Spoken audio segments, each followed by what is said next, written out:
Welcome to the Open Forum in the Villages, Florida podcast. In this show, we talk to leaders in the community, leaders of clubs, and interesting folks who live here in the Villages, to give perspectives of what is happening here in the Villages, Florida. We hope to add a new episode most Fridays at 9 a.m. Our host Mike Roth has been a Villages resident since 2017. He is the leader of 3 lifestyle clubs and created a 4th. Mike joined 20 clubs in the first year he was here in the Villages. Mike is a strong leader. Before coming to the Villages, Mike was a successful business leader and had a successful podcast in Cincinnati called Cincinnati Business Talk. That show's 300 episodes are still available and has over 90,000 listens. Mike is an instructor at the Villages Enrichment Academy, teaching podcasting 101 for beginners. This podcast is a listener-supported podcast. You can become a supporter for as little as $3 per month, or you can choose to pay more. To become a supporter, go to openforuminthevillagesflorida.com and click on Support in the black box. There will be shoutouts for supporters in episodes. As a supporter, you will get a direct email link to Mike. In our new Season 5, we are making significant improvements and changes on an ongoing basis. First is our new and better logo, upgrades in recording equipment to allow easy access for remote guests. Second is a continuing increase in the use of AI in the creation of each episode. These include a transcript of each show. Please understand that there may be errors inserted by the AI that may not be caught before the transcript is published. However, this is a dramatic step forward. In fact, all the show's announcers are now all AI voices, including me, Emily. Open Forum in the Villages, Florida has been publishing new episodes on YouTube for the last several months. If you have a book that you would like to turn into an audiobook, let us know via email to mike@rothvoice.com. Hope you enjoy today's show.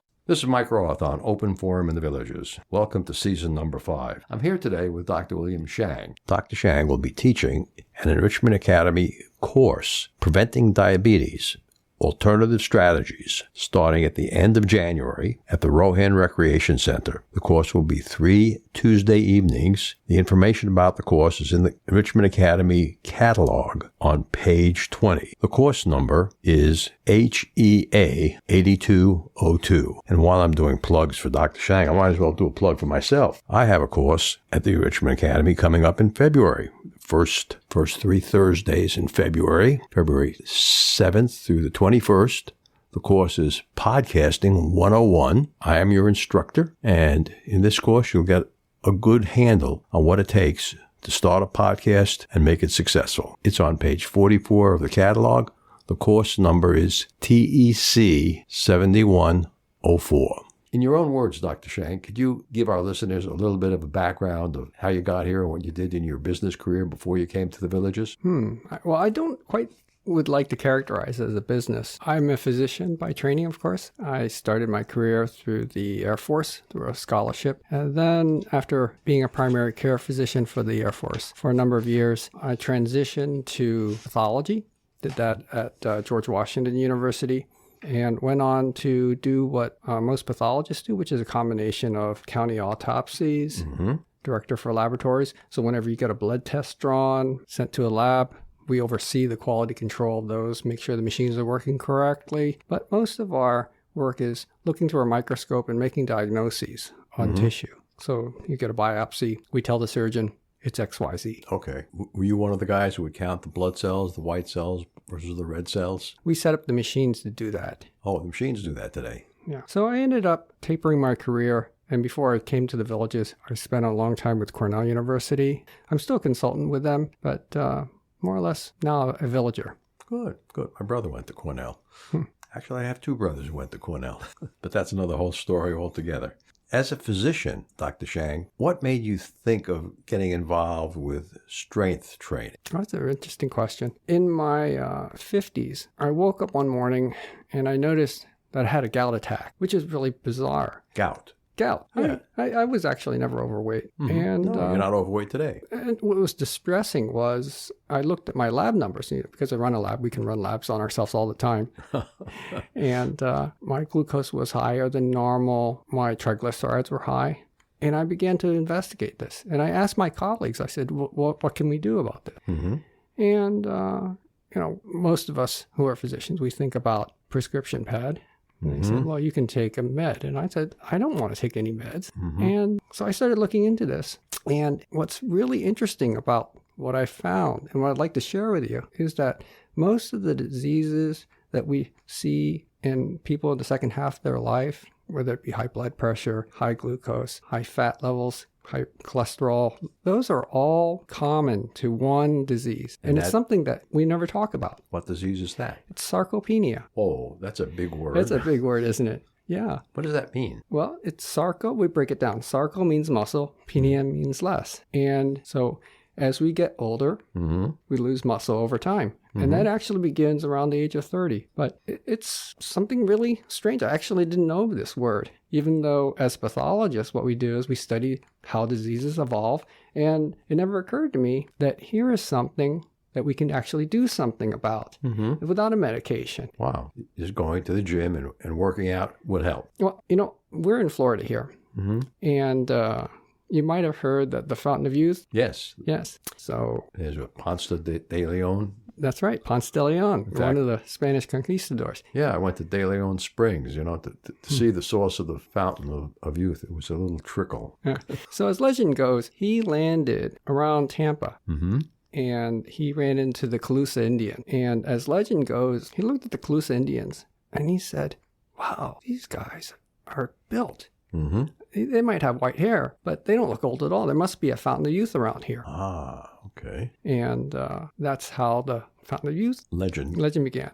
Now, if you go to that area, I don't know if you've ever been to Mound Archaeological State Park. No, I've been to Tampa. Where is Mound Archaeological State Park? It's right around Tampa. Okay. And what you'll see there are these huge mounds. They're 20, 30 feet high, and they're all made up of clam and oyster shell.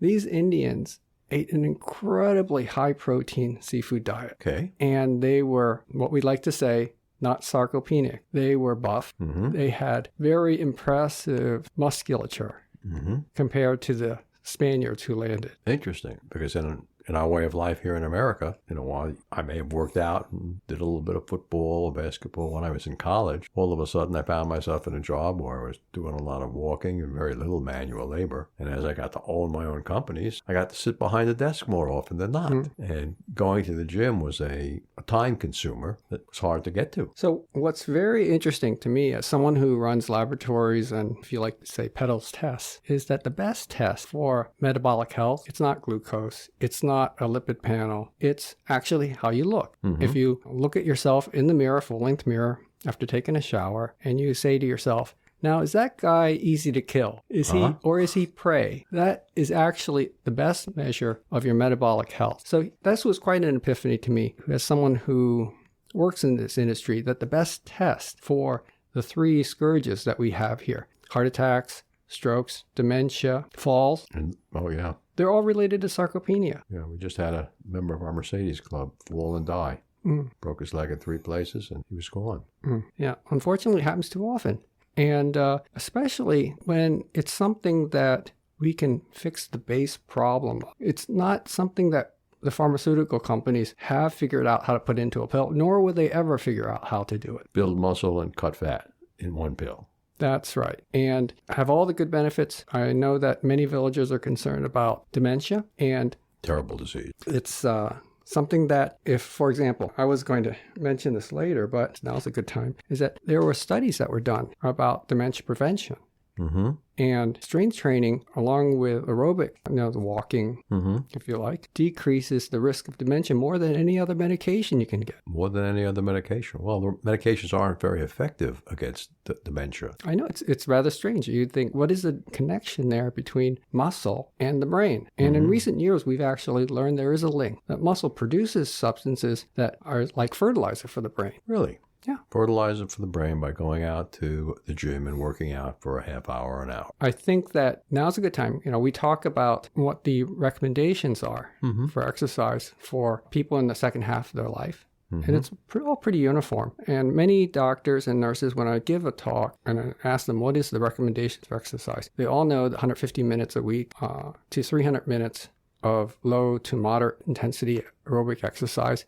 But oftentimes they forget there's a second component to that, And the second component, which most healthcare providers don't remember, Is 2 sessions a week of strength training, part and parcel of what's recommended by the American College of Sports Medicine. So strength training in this context means exactly. It means if you talk about purpose, most people talk about aerobic exercise as cardio exercise, which is not exactly correct, but it's associated with raising your heart rate. Raising your heart rate, whether you're lifting weights or pulling them up or pushing them down or working against your own body weight. Right, that's calisthenic. Now, the way I'd like to think about it is that we have 2 types of muscle fiber in our body. Now, I see you looking up at the ceiling. Two types of muscle. I think of one type of muscle. Let me ask you this. Sure. When you have chicken with your wife, Yes. do you prefer the dark meat or the light meat? I like the breast, the white meat. The white meat. Okay. I'll So avoid the dark meat. there's a very good reason why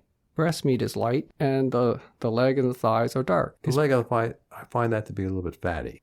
Well, the muscle of the lower portions of the chicken, they bear weight. They have a different composition of muscle fibers. They actually have to support the weight of the bird. So they have more strength fibers. Whereas the breast, that actually has more stamina fibers because the bird has to keep breathing without stopping. Right. So stamina fibers are those which are aerobic. And we do aerobic style exercise, incorrectly called cardio. And the type of training that we have to do for muscle fibers, which are strength, that's resistance training. Training with a resistance band. Right. Putting a resistance band around your knees or ankles and then working against that. That would work.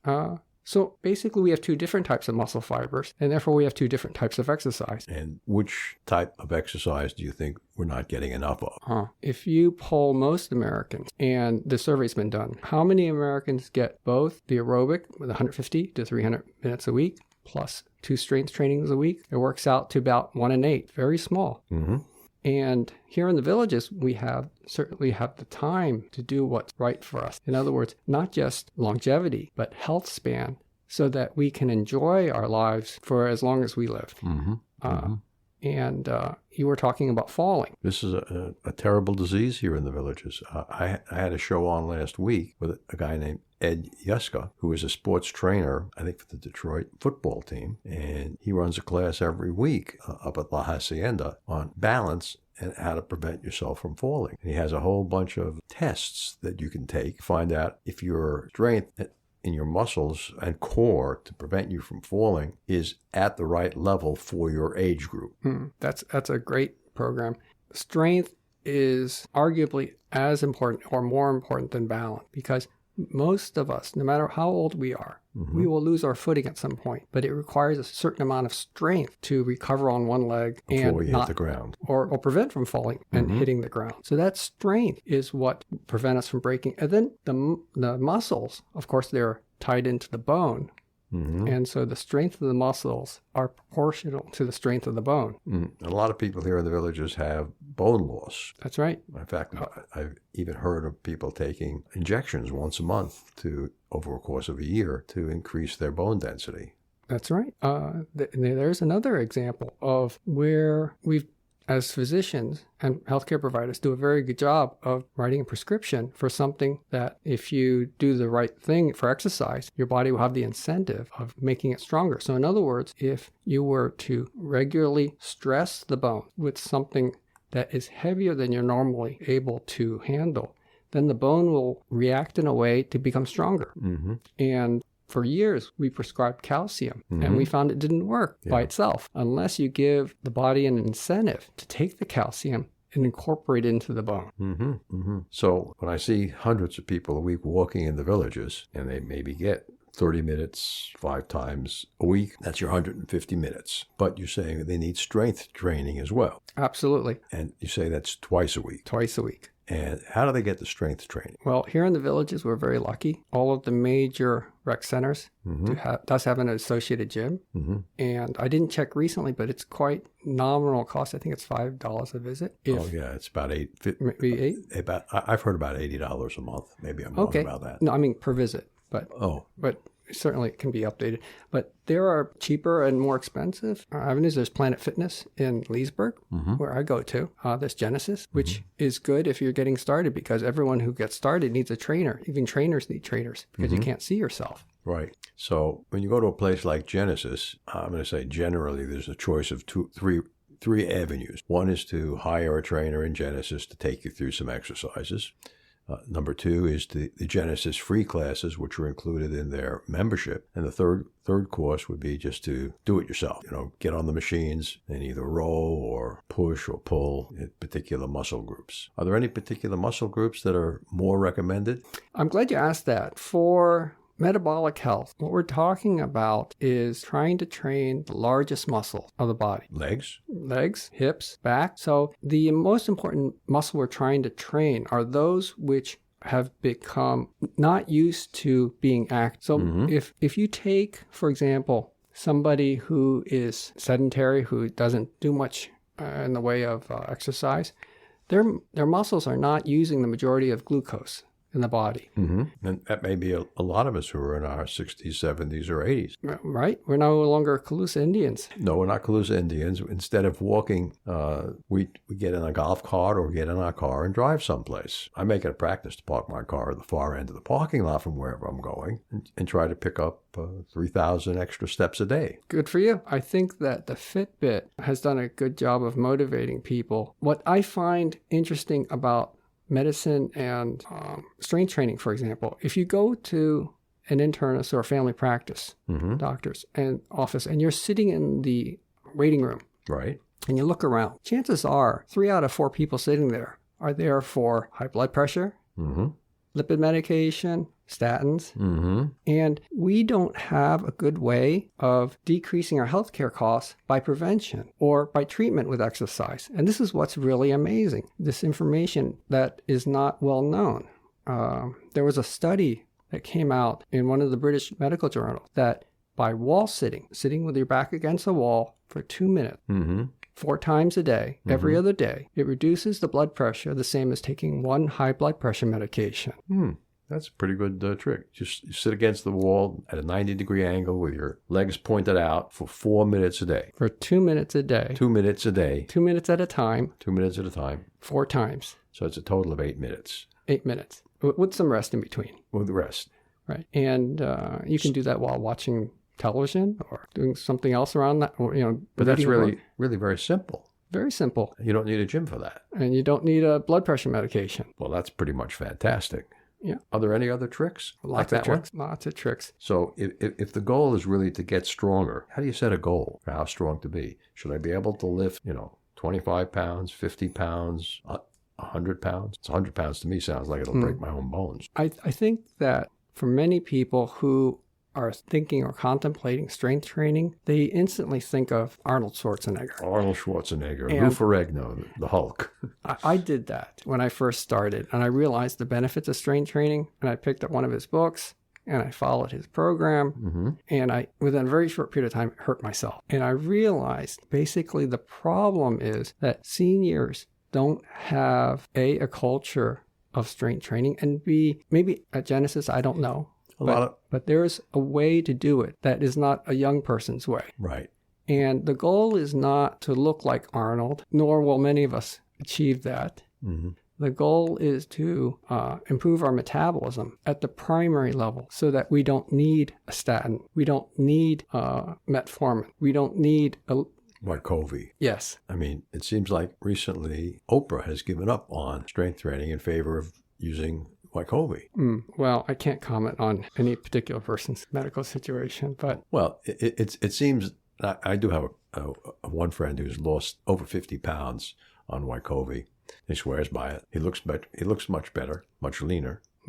But, when you go into that doctor's office that you talked about, and I look around, lots of times I see people who are overweight or grossly overweight. And let's take a quick break here and listen to a Alzheimer's tip from Dr. Craig Curtis. Dr. Curtis, can you give our patients a tip on keeping their brain healthy? Absolutely. My favorite tip involves a change in eating patterns, but it's not a drastic change. It's simply increasing the amount of fresh fruits and vegetables, fish, other white meats, and lowering the amounts of red meat, sweets and sugars, and also carbohydrates. It's essentially following a Mediterranean-type diet plan. With over 20 years of experience studying brain health, Dr. Curtis's goal is to educate the Villages community on how to live a longer, healthier life. To learn more, visit his website, craigcurtismd.com, or call 352-500-5252 to attend a free seminar. Remember, our next episode will be released next Friday at 9 a.m. Should you want to become a major supporter of the show or have questions,